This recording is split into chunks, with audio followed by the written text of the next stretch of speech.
நீங்க வாழ்க்கையில பெரிய அச்சீவ்மெண்ட் பண்ணணும், பெரிய இடத்துக்கு போகணும், உங்களை எல்லாரும் பயங்கரமா ஒரு ஹீரோ மாதிரி பார்க்கணும் அப்படின்னா நீங்க பெரிய சேலஞ்சஸ் வைக்கணும். உங்களால என்ன செய்ய முடியாதோ, சராசரியான மனிதர்கள் உங்களுடைய வட்டத்துல இருக்கவங்க சராசரி என்ன செய்ய முடியாதோ அத மாதிரி ஒரு பெரிய ஒரு சேலஞ்ச் அவங்க முன்னாடி ஒரு சவாலை வச்சிடணும். அந்த சவாலை நோக்கி நீங்க பயணிக்கணும். பயங்கர ஒரு ரிஸ்க் எடுத்து பயங்கரமா நீங்க அப்படி போனாதான் மிகப்பெரிய வளர்ச்சியை அடைவீங்க.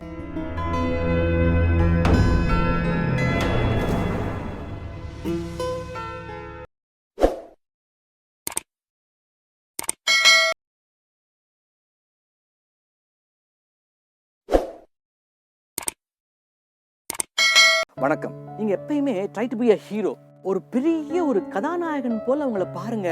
ஏன் அப்படி சொல்றேன்னா, உங்க ஆழ் மனசு உங்களை பார்த்துக்கிட்டு இருக்கு, உங்களை கவனிச்சுக்கிட்டு இருக்கு. நான் திரும்ப திரும்ப சொல்வேன், இது ரொம்ப மெட்டிகுலஸ் அப்படின்னு. மெட்டிகுலஸ்னா நுண்ணறிவு. திரும்ப திரும்ப அந்த ஆழ்மன சக்தியை பத்தி சொல்லிக்கிட்டே இருப்பேன். என்னடா இவர் ஆழ்மனம் சொல்றாரு அப்படின்னு நீங்க கூட நினைக்கலாம், முரணா நினைக்கலாம். நீங்க பெருசா நினைச்சாதான் உங்க ஆழ் மனசு அதை புரிஞ்சுக்கும். இப்போ உங்களை ஒண்ணுமே இல்லை, இவெல்லாம் ஒண்ணுமே இல்லைன்னு துச்சமா பார்ப்பாங்க. கவலைப்படாதீங்க, அவங்க பார்த்தா பார்த்துட்டு போடும். வளர்ந்து காமிங்க, அவங்க முன்னாடி அப்படியே முன்னேறி காமிங்க. இவனாடா இப்படி அப்படின்னு சொல்லி அவங்க மிரட்சி ஆகணும்.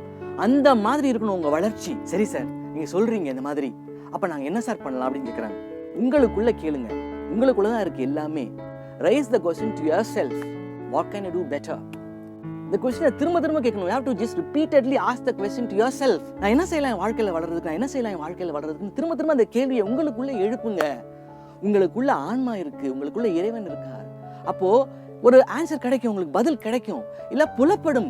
அதனால நீங்க வாழ்க்கையில வளரணுமா, நிறைய சேலஞ்சஸ். இப்போ சாதாரண நிலையில் இருக்கீங்க, ஒரு நல்ல ஒரு கன்வீனியன்ட்டான பொசிஷன்ல இருக்கீங்கன்னா, நீங்க வாழ்க்கையில பெரிய அச்சீவ்மெண்ட் பண்ணணும், பெரிய இடத்துக்கு போகணும், உங்களை எல்லாரும் பயங்கரமா ஒரு ஹீரோ மாதிரி பார்க்கணும் அப்படின்னா நீங்க பெரிய சேலஞ்சஸ் வைக்கணும். உங்களால என்ன செய்ய முடியாதோ, சராசரியான மனிதர்கள் உங்களுடைய வட்டத்துல இருக்கவங்க சராசரி என்ன செய்ய முடியாதோ அத மாதிரி ஒரு பெரிய ஒரு சேலஞ்ச் அவங்க முன்னாடி ஒரு சவாலை வச்சிடணும். அந்த சவாலை நோக்கி நீங்க பயணிக்கணும். பயங்கர ஒரு ரிஸ்க் எடுத்து பயங்கரமா நீங்க அப்படி போனாதான் மிகப்பெரிய வளர்ச்சியை அடைவீங்க. அதனால எது சரின்னு படுதோ, உங்களுக்கு எது சரின்னு படுதோ அதை செய்யுங்க. மற்றவங்க சொல்றாங்க நான் சொல்றேன் அப்படின்றது தீர்வு கிடையாது. உங்களுக்கு சரின்னு பட்டுச்சா நல்லா ஆழமா யோசிங்க. யோசிச்சுட்டு அது சரின்னு பட்டுச்சா செஞ்சிருங்க, அவ்வளவுதான். பயிற்சியில என்னன்னா ஒரு எனர்ஜியை டிரான்ஸ்ஃபர் பண்றோம். இப்போ நான் ஒரு எனர்ஜி, நீங்க பார்த்துட்டு இருக்க நீங்க ஒரு எனர்ஜி. டிரான்ஸ்ஃபர்மேஷன் ஆஃப் எனர்ஜி தான் இப்போ எல்லாமே. ஒரு பயங்கர பாசிட்டிவிட்டி இருக்கு அப்படின்னா, ஒரு மனுஷன் ரொம்ப பாசிட்டிவா இருக்கான் அப்படின்னா, ஒரு இடத்துக்கு போறீங்க, ஒரு பயிற்சி போறீங்க அப்படின்னா எதுக்காக போகணும்னா அங்க ஒரு பாசிட்டிவான எனர்ஜி உங்களுக்கு கிடைக்கும். இப்போ நீங்க பார்த்துருப்பீங்க, சில இடத்துக்கு போனாவே உங்களுக்கு மைண்ட் பயங்கர டிஸ்டர்பன்ஸா இருக்கும். அப்படியே ஒரு மாதிரி என்ன சொல்றது, எல்லா விஷயமுமே எதுவுமே செய்ய முடியாதுன்ற பயம் மாதிரி வரும். அப்போ அது காரணம் என்னன்னா, அங்க நெகட்டிவ் எனர்ஜி நிறைய இருக்கு. அதனாலதான் பாசிட்டிவா பேசணும், பாசிட்டிவா திங்க் பண்ணணும். இதெல்லாமே நீங்க பாசிட்டிவ்னு நம்ம ஏன் திரும்ப திரும்ப சொல்றோம்னா, இந்த உலகம் 99% எல்லாமே பயங்கர நெகட்டிவ் ஆஸ்பெக்ட்ஸ்ல இருக்காங்க, நெகட்டிவ் வே ஆஃப் திங்கிங்ல இருக்காங்க. போதா குறைக்கு இந்த கொரோனா வேற வந்துருச்சா, எதுக்கு எடுத்தாலும் இந்த கொரோனாவை குறை சொல்றதே ஒரு வேலையா போச்சு நிறைய பேருக்கு. கொரோனா வந்துருச்சு, பிசினஸ் இல்லை, அதாவது ஒரு நொண்டி சாக்கா சொல்லிக்கிட்டு அப்படியே அவங்கள முடக்கிக்கிறாங்க. அது இல்லை, அந்த கொரோனா டைம்ல கூட சில பேர் ஆன்லைன்லேயே பயங்கரமா சம்பாதிச்சிருக்கிறாங்க. அதனால இப்போ சாதாரணமா நீங்க முடக்கிக்கிட்டு இருந்தா நீங்க திறமைகளை வளர்த்துக்கணும், நீங்க பயங்கரமா அப்டேட் ஆகணும், டெக்னாலஜிக்கு அப்டேட் ஆகணும்.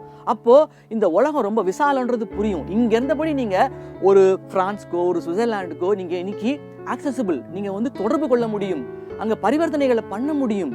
அந்த மாதிரி நீங்க பண்ணீங்க அப்படின்னா ரொம்ப சிம்பிள். அப்போ உள்ள இன்கம் வர ஆரம்பிக்கும். It's a flow of energy. அங்க பணம் உள்ள வந்துச்சு அப்படின்னா you will feel positive. நிறைய விஷயம் பண்ணுவீங்க. அதனால மக்களே, முக்கியமா சொல்ல வருது என்னன்னா, வாயில வடை சுடக்கூடாது, எதுவுமே செயலை காமிக்கணும். ஆக்ஷன், பேசிக்கிட்டே இருக்கக்கூடாது, யோசிச்சுட்டே இருக்கக்கூடாது, குதிச்சிடணும், செயல்படணும். அப்பதான் whether it is right or wrong உங்களுக்கு அந்த எக்ஸ்பெரிமெண்ட் மூலமா ஒரு அனுபவம் கிடைக்கும். நிறைய மனிதர்களை வெளியில போங்க, வெளியில இந்த உலகத்தை பாருங்க, வெளியில போய் நிறைய மனிதர்களோட தொடர்பை ஏற்படுத்திக்கோங்க. ஏகப்பட்ட மனிதர்களை நீங்க சந்திக்க அவர்களோட உளவியல் மற்றும் அந்த அனுபவம் உங்களுக்கு உங்க வாழ்க்கையில வளர்றதுக்கு ரொம்ப ரொம்ப உபயோகமாக இருக்கும். மேலும் ஒரு பதிவில் உங்களுடன் நான் ஏஎல் சூர்யா. இந்த தகவல் மற்றவர்களுக்கும் போய் சேரணும்னு ஆசைப்பட்டீங்க அப்படின்னா பார்த்துக்கிட்டு இருக்கவங்க இதை பல்வேறு நபர்களுக்கு, உங்களுடைய அறிந்தவர்கள் வட்டத்துக்குலாம் இதை எவ்வளோ ஷேர் பண்ண முடியுமோ ஷேர் பண்ணுங்க. அவர்களுக்கும் இது போய், இந்த பாசிட்டிவிட்டி போய் அவர்களும் அவங்க வாழ்க்கையை துலக்க ஆரம்பிக்கட்டும். நன்றி, வணக்கம்.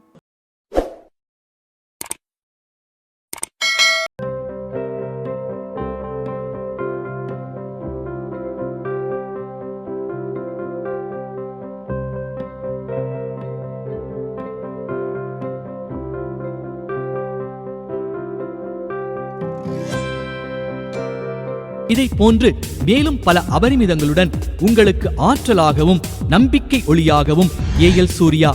இந்த பதிவு உங்களுக்கு பிடித்திருக்கும் பட்சத்தில் இதனை உங்கள் நண்பர்களுக்கும் நல் உறவுகளுக்கும் பகிர்ந்து அவர்கள் வாழ்வை ஒளிரச் செய்து பிரபஞ்சத்தின் ஆசீர்வாதங்களை அபரிமிதங்களாக